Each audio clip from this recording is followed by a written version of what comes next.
Friends, हे जे दिसतंय हे कोकमचं झाड आहे. ह्या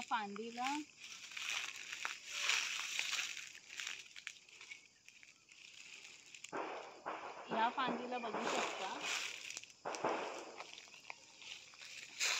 हे जे आहे हे कच्चं कोकम आहे, अगदी कच्चं कोकम.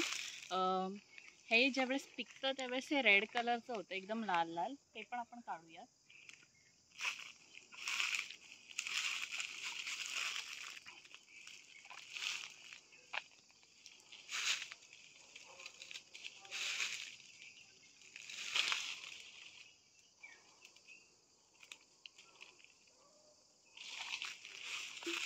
फायनली एक भेटलं. हे जे आहे हे लाल कलरचं हे पिकलेलं कोकम आहे.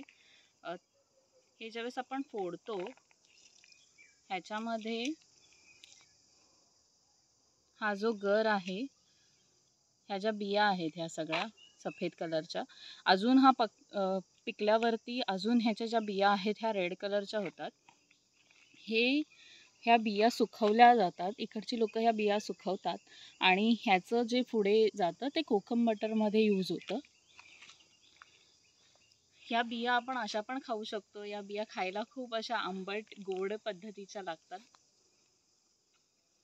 आंबट आहेत पण छान लागत आहेत. त्याच्यानंतर ह्या बिया सुकवल्यानंतर हे जे वरचं टर्फल सुद्धा तुम्हाला दिसत असेल, हे आपण टाकून देत नाही टर्फल. हे टर्फल पण सुकवतात इकडची लोक.